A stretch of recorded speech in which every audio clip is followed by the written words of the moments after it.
আমাদের এই কেন্দ্রীয় অফিস এটা আমাদের কাছে অত্যন্ত প্রিয়।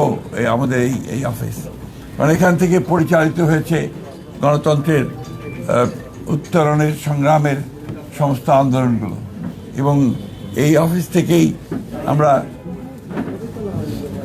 আমাদের নেত্রী, দেশনেত্রী বেগম খালেদা জিয়া, যিনি আমাদেরকে ছেড়ে চলে গেছেন, তার নেতৃত্বে, তার সভাপতিত্বে আমরা এর অফিসের সামনে বহু সভা করেছি, যেগুলো জনগণকে অনুপ্রাণিত করেছে গণতান্ত্রিক আন্দোলনে ঝাঁপিয়ে পড়ার জন্য।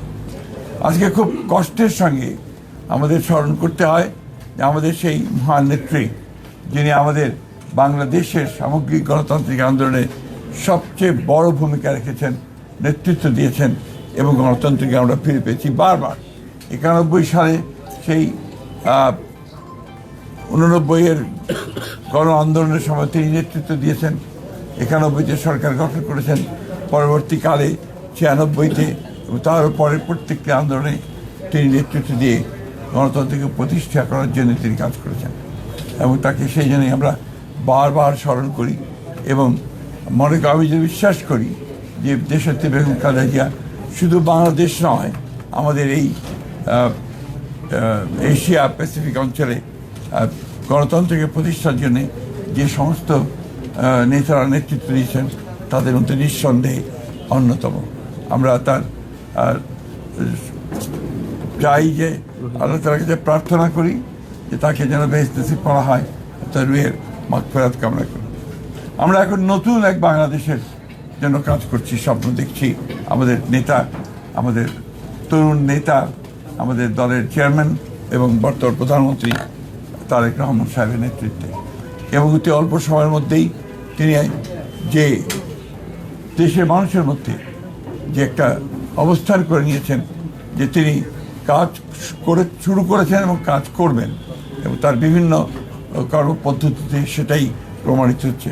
আমরা বিশ্বাস করি, আশা করি যে বাংলাদেশ জাতীয়তাবাদী দল তার নেতৃত্বে আরও শক্তিশালী হয়ে উঠবে, এবং এই সরকার, যে সরকার গঠন করা হয়েছে তার নেতৃত্বে, সেই সরকার সফল হবে বাংলাদেশকে তার ইপ্সিত লক্ষ্যে নিয়ে যেতে, এবং সত্যিকার অর্থেই একটা সুখী সমৃদ্ধ বাংলাদেশ গড়ে তুলবে, যা আমাদের প্রতিষ্ঠাতা শহীদ প্রেসিডেন্ট জিয়া রহমানের আমাদের লক্ষ্য ছিল।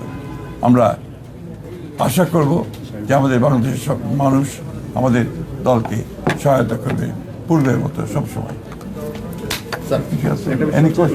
একটা বিষয় হচ্ছে, আপনি বলছিলেন যে খুব শীঘ্রই স্থানীয় সরকার নির্বাচন দিবেন। আজকে আবার কয়েকটি সিটি কর্পোরেশনের প্রশাসক নিয়োগ করা হলো, তার মানে কি স্থানীয় সরকার নির্বাচন একটা পিছিয়ে যাচ্ছে কিনা?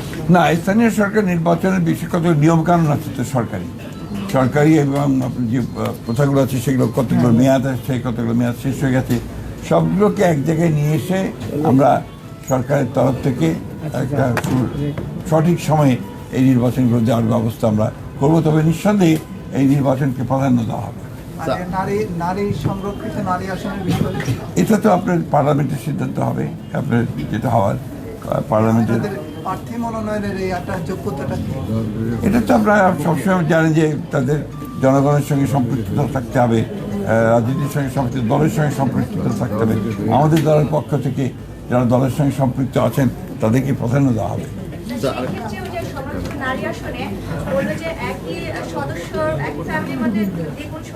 এটা এখনই কিছু বলা যাবে না, আমরা সেরকম কোনো সিদ্ধান্ত হয়নি এখন।